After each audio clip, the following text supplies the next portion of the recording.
Hi everyone guys, my name is Aanchal Chhabra. तो बच्चों, आज हम पोलर और नॉन पोलर मॉलिक्यूल्स क्या होते हैं, इनके बीच में क्या क्या डिफरेंस होता है, उसके बारे में पढ़ेंगे। किसी बच्चे ने मुझसे पूछा तो मैंने सोचा चलो इसके बारे में वीडियो बनानी चाहिए। तो बच्चों, आप लोगों को भी अगर कोई भी बेसिक कोई भी चीज़ कोई भी टर्म समझ में नहीं आता है तो आप लोग मुझे कॉमेंट सेक्शन में बताएंगे। मैं ट्राई करूँगी कि मैं उसके लिए आपके लिए उस पर छोटी सी वीडियो बना के आपको उस पर मतलब उसको एक्सप्लेन करूँ, ठीक है। तो आज हम पढ़ते हैं पोलर और नॉन पोलर मॉलिक्यूल्स क्या होते हैं। तो देखो, पोलर और नॉन पोलर अगर आप लोगों ने थोड़ा सा देखा भी होगा तो ये दोनों जो होते हैं इलेक्ट्रोनेगेटिविटी पर बेस्ड होते हैं, है ना। इलेक्ट्रोनेगेटिविटी क्या होती है इसको भी अभी हम देखते हैं।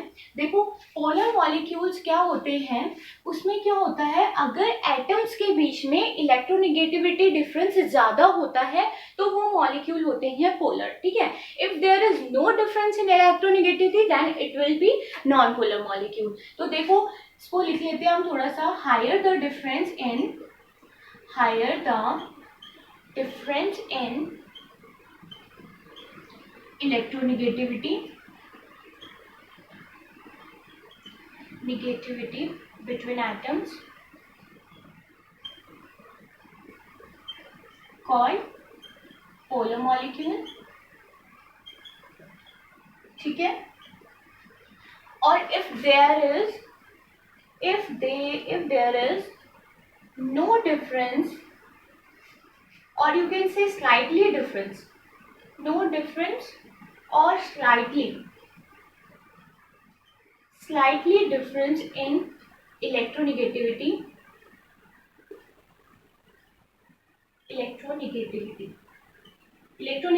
को स्मॉल ऐसे भी लिखते हैं इलेक्ट्रोनेगेटिविटी, ठीक है। तो उसको हम क्या कहेंगे, नॉन पोलर मॉलिक्यूल। इसमें एक और आता है, if it is a homodiatomic molecule,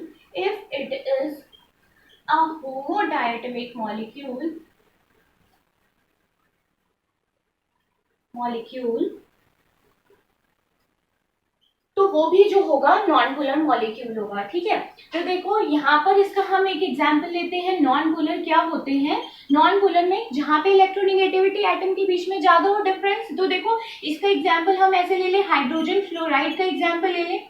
hydrogen की इलेक्ट्रोनेगेटिविटी क्या होती है 2.1, फ्लोरीन की कितनी होती है 4, ठीक है। इनके बीच में क्या डिफरेंस आ रहा है 4 2.1 क्या आ रहा है 1.9, ठीक है।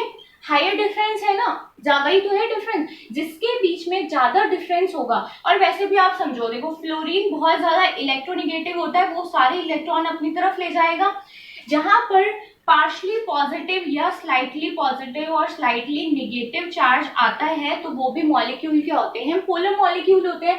जब फ्लोरीन अपनी तरफ ले जाएगा तो इसमें निगेटिव चार्ज आएगा, इलेक्ट्रॉन्स ले लिए इसने, इस पर क्या आएगा पॉजिटिव चार्ज, तो ये मॉलिक्यूल क्या होगा, पोलर मॉलिक्यूल होगा।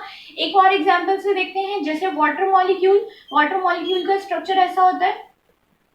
हाइड्रोजन की इलेक्ट्रोनेगेटिविटी है 2.1 और इसकी होती है बोरोन कार्बन नाइट्रोजन ऑक्सीजन, इसकी होती है 3.5, ठीक है। आपको इलेक्ट्रोनेगेटिविटी जो है कुछ की याद होनी चाहिए, मैं अभी यहाँ पर लिख देती हूँ। चलो कुछ की लिख देते हैं इलेक्ट्रोनेगेटिविटी।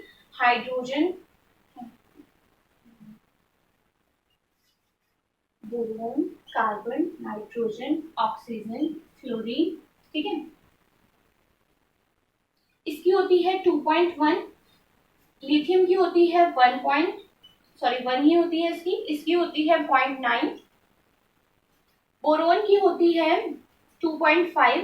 कार्बन की इसकी होती है 2, इसकी होती है 2.5, 3.5, फ्लोरीन की होती है 4, ठीक है। सबसे ज्यादा इलेक्ट्रोनेगेटिविटी फ्लोरीन की होती है, फ्लोरीन की होती है 3।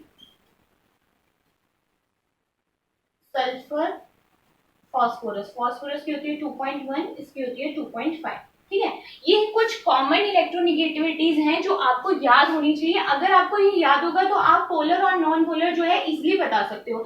वैसे बेसिकली इलेक्ट्रोनेगेटिविटी क्या होती है, इलेक्ट्रॉन को अट्रैक्ट करने की पावर जिसमें ज्यादा होगी। तो देखो, आपको पता है लेफ्ट टू राइट जाने पर क्या होता है, एटम का साइज जो होता है वो डिक्रीज होता है। तो जब एटम का साइज डिक्रीज होगा तो उस पर क्या होता है, साइज डिक्रीज होने पर लेकिन न्यूक्लियस चार्ज तो बढ़ता रहेगा ना। अब देखो, जो ये पॉजिटिव चार्ज चार्ज है ये क्या करेगा, अपने अपोजिट वाले चार्ज को अट्रैक्ट करेगा, मतलब इलेक्ट्रॉन्स को अट्रैक्ट करेगा।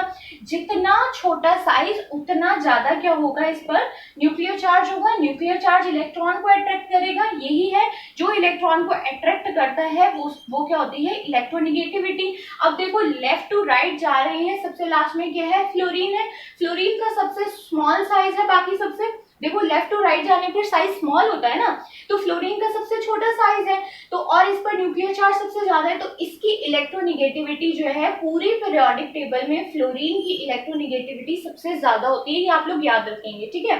फ्लोरीन सबसे मोस्ट इलेक्ट्रोनिगेटिव एटम होता है फ्लोरीन, ठीक है। इलेक्ट्रोनिगेटिविटी समझ में आ गई, कुछ आप ये याद रखेंगे कि क्या होती है, किसकी क्या क्या वैल्यूज होती है इलेक्ट्रोनिगेटिविटी की, ठीक है। अब देखो अब समझ में आ रहा है, ऑक्सीजन की इलेक्ट्रोनिगेटिविटी कितनी है 3.5, हाइड्रोजन की कितनी है 2.1। तो इलेक्ट्रॉन्स किसकी तरफ जाएंगे, ऑक्सीजन की तरफ, यहां से भी इसकी तरफ, यहां से भी इसकी तरफ। तो ऑक्सीजन क्या है, पार्शली निगेटिव, हाईली निगेटिव हो जाएगा, इवन दोनों साइड से आ रहे हैं, तो ये क्या हो गया निगेटिव, ये पार्शली पॉजिटिव, ये भी पार्शली पॉजिटिव, तो ये क्या हो गया मोस्ट पोलर मॉलिक्यूल हो गया।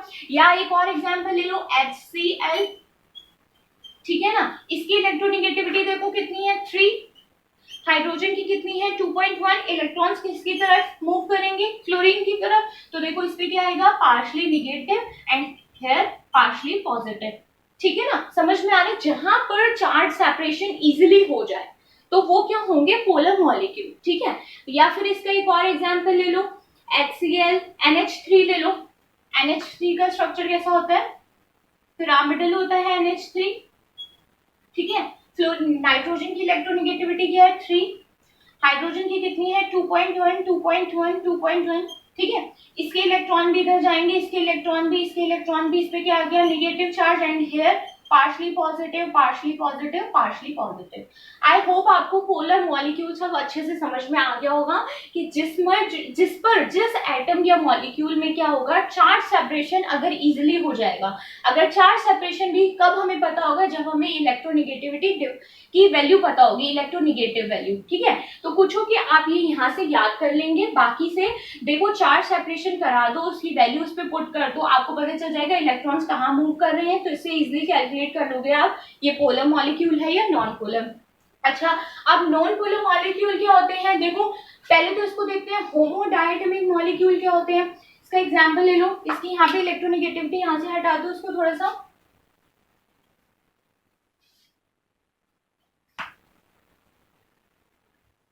देखो इसका एग्जाम्पल क्या है नॉन पोलर मॉलिक्यूल का। होमोडायटमिक मॉलिक्यूल मतलब ऐसा मॉलिक्यूल जिसमें दोनों एटम जो हो सेम हो, जैसे हाइड्रोजन ले लो H2, दोनों एटम सेम है, N2, O2, कुछ भी मतलब जो जिसमें दोनों एटम जो होंगे सेम होंगे वो होमोडायटमिक हो गए।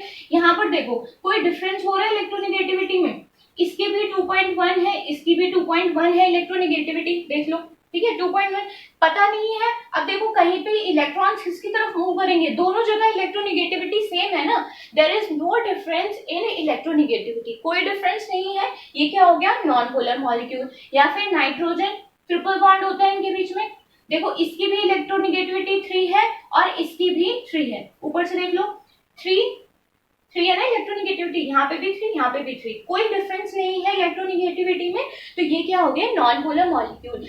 आप लोग अगर ये वैल्यूज थोड़ा याद कर ले या फिर चार्ज सेपरेशन पता चल जाए कि हम इसको कैसे इजिली चार्ज को सेपरेट कर सकते हैं, जो मोर इलेक्ट्रोनिगेटिविटी होगा वो उसकी तरफ इलेक्ट्रॉन ज्यादा मूव करेंगे, फास्टली मूव करेंगे, तो हम बता देंगे ये पोलर मॉलिक्यूल है। और जहां पर होमोडायटमिक मॉलिक्यूल होंगे, या फिर इसका एग्जाम्पल देख लो PH3, देखो जरूरी नहीं है होमोएटमिक हो, PH3 देखो, PH3 क्या होता है फॉस्फेट गैस होती है ना, ये देखो फॉस्फोरस की इलेक्ट्रोनिगेटिविटी 2.1, इसकी भी 2.1, there is no difference in electronegativity, then it will be non polar molecule. ठीक है सिंपल है ना, आपको बस इलेक्ट्रोनिगेटिविटी अगर पता होगी तो आप उससे पोलर और नॉन पोलर बता सकते हैं। ठीक है, अगर आप लोगों को और किसी टॉपिक में भी प्रॉब्लम होगी तो you will share with in comment section. Thank you for watching.